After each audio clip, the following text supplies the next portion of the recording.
Hello friends, welcome back to our channel. Sivanmalai Murugan ఆలయం మురుగన్కు అంకితం చేయబడిన హిందూ దేవాలయం. ఇది తమిళనాడులోని తిరుపూర్ సమీపంలోని శివన్మలై కొండపై ఉంది. ప్రధాన దైవం శ్రీ సుబ్రహ్మణ్య స్వామి. నేటి శివన్మలై, శివాచలం, శివత్రి, శివశైలం, శివగిరి, శక్తి శివమలై అని కూడా పిలుస్తారు. శివుడు, విష్ణువు, బ్రహ్మ, మురుగన్, వినాయకుడు మరియు ఇంద్రుని సమగ్ర స్వరూపంగా భావించబడుతున్నందున దేవత చాలా శక్తివంతమైనది. ప్రతి యుగంలో శివమలై ప్రత్యేక పేర్లతో సూచించబడింది. పనమలై, వెల్లిమలై, శంభుమలై, ఇప్పుడు కలియుగంలో కామరూప జ్యోతిగిరి. ఈ పవిత్ర పర్వతం యొక్క ప్రాచీనత అలాంటిది. మరి శివమలై యొక్క మూలం. శివునికి సంబంధించిన ప్రసిద్ధ పురాణాలలో ఒకటి త్రిపురం అసురులు అంటే రాక్షసులు స్వాధీనం చేసుకున్న 3 ఖగోళ నగరాలను జయించడం మరియు వాటిని నాశనం చేయడం. దేవతలు సహాయం కోసం శివుణ్ణి వేడుకున్నారు మరియు వారిని రాక్షసుల నుంచి రక్షించమని అడిగారు. శివుడు మేరు పర్వతాన్ని తన విల్లుగా, వాసుకి అనే సర్పాన్ని తన విల్లు తీగగా చేసుకుని అసురులతో యుద్ధం చేయడానికి సిద్ధమయ్యారు. శివుని విల్లు యొక్క మొన భూమిపై పడింది మరియు అది పురాణాల ప్రకారం శివమలైగా మారింది.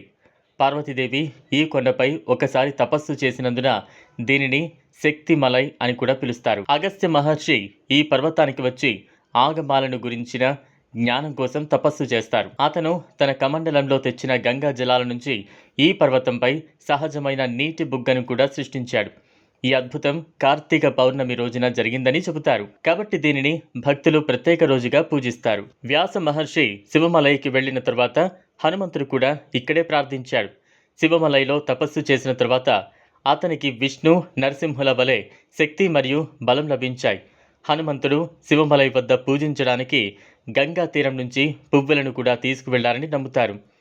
అసురులతో జరిగిన యుద్ధం తర్వాత అతనికి రాజ్యం తిరిగి వచ్చిన ఇంద్రుడు వంటి స్వర్గస్థుల ప్రమేయంతో శివమలైలో అనేక అద్భుతాలు జరిగాయని చెబుతారు. అగస్త్యుని శాపానికి గురైన నకుతన్ రాజు పాము అయ్యాడు.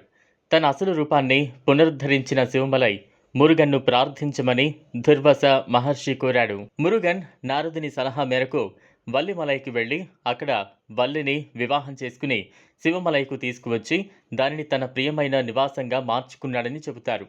కాంచీపురంలో పార్వతి వలె వల్లి కూడా శివమలైలో తపస్సు చేసింది. ఇందులో 32 పవిత్ర విధులు ఉన్నాయి.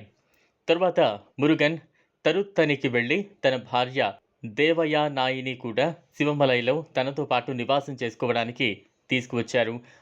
అసంఖ్యాకమైన తమిళ పండితులు తమ స్తుతి గీతాలతో శివమలైని చిరస్థాయిగా నిలిపారు. శివమలై తిరుప్పుగజ్, శివమలై పురాణం, శివమలై పిళ్ళై తమిళ్, శివమలై మయల్ విదు తూత్తు, శివతంగరథ సడకం మరియు తాని పదాల్లో కనిపిస్తూ ఉంది.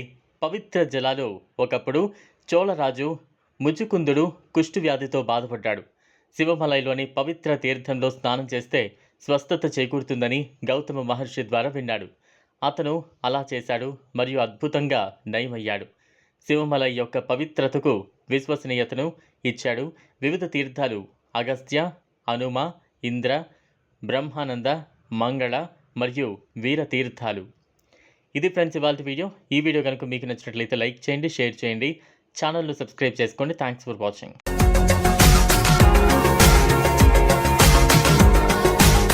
మరిన్ని అప్డేట్స్ కోసం మా ఛానల్ని సబ్స్క్రైబ్ చేయండి.